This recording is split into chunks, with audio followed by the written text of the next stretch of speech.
दैत्य म्हणजे असुर, ज्याला असशु प्राणेषु रमंती इति असुर असं म्हटलेलं आहे.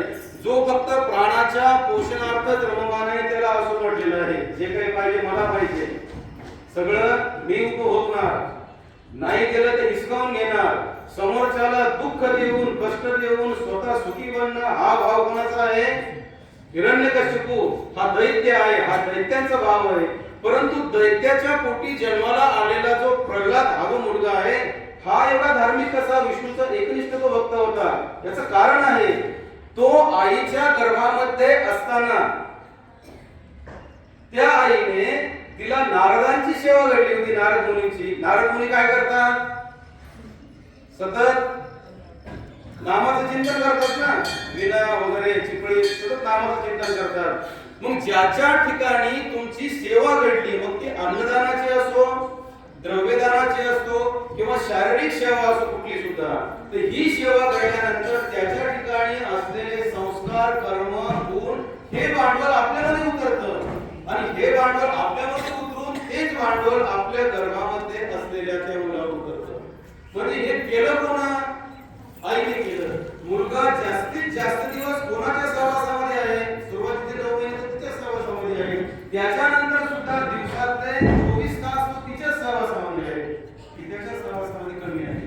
आणि म्हणून हिरण्यकशिपू याच्या पोटी जन्माला आलेला प्रल्हाद हा आपल्याला धर्मवान पाहायला मिळतो. याचं कारण काय आहे? त्याच्यावर गर्भावस्थेमध्ये झालेले संस्कार. कृष्ण भगवंत त्यांची बहीण द्रौपदी, आपलं सुभद्रा, द्रौपदी बहिणीचा एक सुभद्रेचा विषय मुद्दा आहे.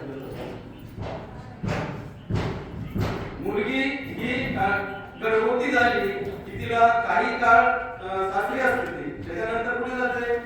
माहेरी जाते, आहे की तिथं बाकीचा विधी सगळा तो माहेरी होतो. पहिल्यापासून प्रथा आहे ती. मग सुभद्रेचे असंच आहे. मग सुभद्रेला माहेरी घेऊन जाण्यासाठी श्रीकृष्ण भगवंत आले, इंद्रप्रस्थाला आले. आणि मग श्रीकृष्ण भगवंतासोबत सुभद्रा माहेरी चालली, द्वारकेला चालली. समोर रथ आपल्याचं काम श्रीकृष्ण भगवंत करत आहेत, मागे सुभद्रा बसलेली आहे. ते लक्ष ठेवा, गर्भवती आहे. तिच्या पोटामध्ये कोणता आहे? अभिमन्यू.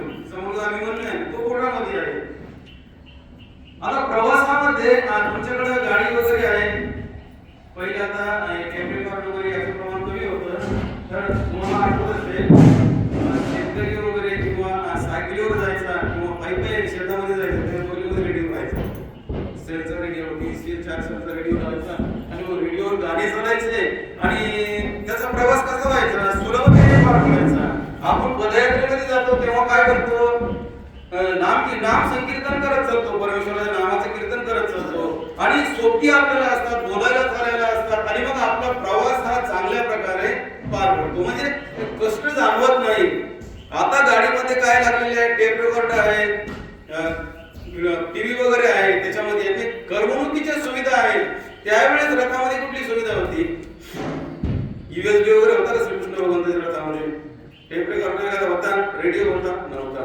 मग प्रवास सुकर जावा म्हणून श्रीकृष्ण भगवंत सुभद्रेला एक तात्विक मुद्दा सांगत होते. मुद्दा कुठला होता? चक्रव्यूहामध्ये प्रवेश कसा करायचा, हा मुद्दा होता त्यावेळेस. मग श्रीकृष्ण भगवंत त्या तत्वाचं, त्या प्रसंगाचं निरूपण करत होते. कोणाला? सुभद्रेला करत होते. जे बुद्धिजीवी लोक आहेत ते फक्त वर्तमानाचा विचार करूनच कुठलीही गोष्ट करत नाही, तर ते भविष्यामध्ये याची गरज आहे का, भविष्यामध्ये याचे परिणाम चांगले वाईट कसे होतील याचा विचार करून बुद्धिजीवी लोक स्थापित करतात, त्या गोष्टी मांडतात. श्रीकृष्ण भगवंतांनी सुद्धा हाच विचार केला. भगवद्गीतेमध्ये श्लोक आहे, एक सबुद्धिमान मनुष्येषु संयुक्त कृत्स्न कर्मकृत. काय म्हटलंय? कृत्स्न या शब्दाचा अर्थ होतो सर्व. जो बुद्धिवान मनुष्य आहे